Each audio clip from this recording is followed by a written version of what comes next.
The Rake. Excerpt. The Rake is a creepypasta story about a creature that watches you while you sleep and kills you when you wake.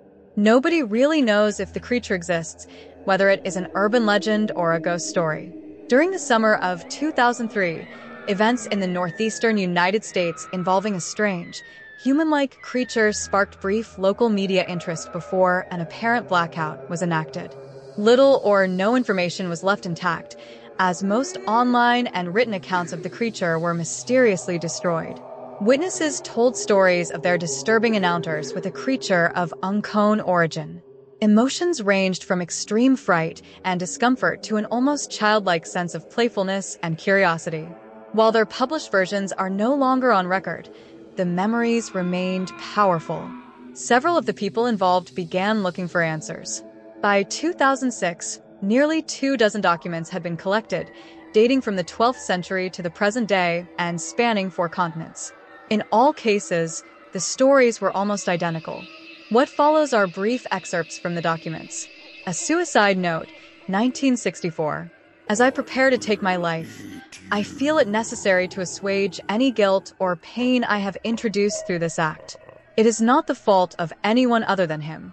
For once I awoke and felt his presence, and once I awoke and saw his form. Once again, I awoke and heard his voice and looked into his eyes.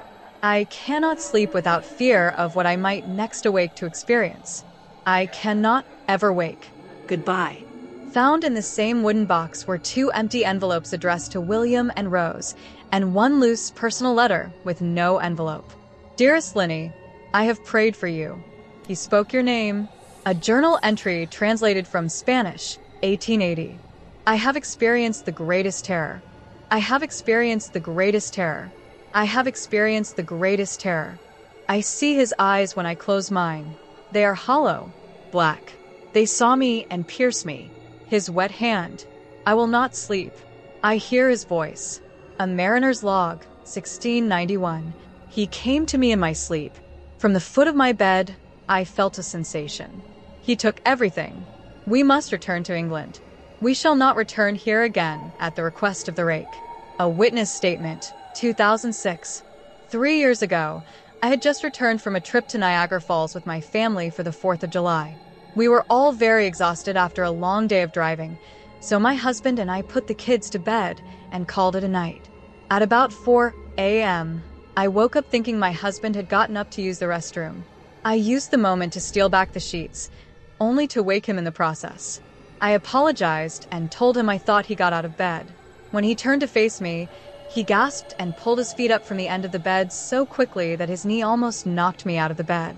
He then grabbed me and said nothing. As my eyes adjusted to the dark, I was able to see what caused the strange reaction. At the foot of the bed, sitting and facing away from us, there was what appeared to be a naked man, or a large hairless dog of some sort. The position of its body was disturbing and unnatural, as if it had been hit by a car or something. For some reason, I was not instantly frightened by it, but more concerned as to its condition. At this point, I was somewhat under the assumption that we were supposed to help him. My husband was peering over his arm and knee, tucked into the fetal position, occasionally glancing at me before his eyes returned to the creature. In a flurry of motion, the creature scrambled around the side of the bed and then crawled quickly in a flailing sort of motion right along the bed until it was less than a foot from my husband's face. The creature was completely silent for about 30 seconds, just staring at my husband. The creature then placed its hand on his knee and ran into the hallway, leading to the kids' rooms. I screamed and ran for the light switch, planning to stop him before he hurt my children. When I got to the hallway, the light from the bedroom was enough to see it crouching and hunched over about 20 feet away. He turned around and looked directly at me, covered in blood. I flipped the switch on the wall and saw my daughter Clara. The creature ran down the stairs while my husband and I rushed to help our daughter. She was very badly injured and spoke only once more in her short life. "He is the Rake," she whispered. That night, while rushing our daughter to the hospital, my husband drove his car into a lake. He did not survive.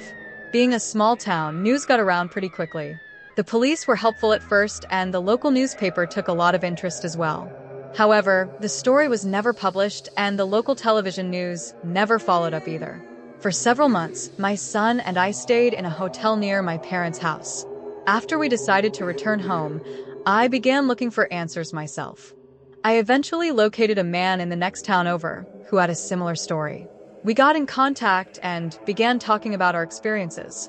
He knew of 2 other people in New York who had seen the creature we now referred to as the Rake. It took the 4 of us about 2 solid years of hunting on the internet and writing letters to come up with a small collection of what we believed to be accounts of the Rake. None of them gave any details, history, or follow-up. One journal had an entry involving the creature in its first 3 pages and never mentioned it again.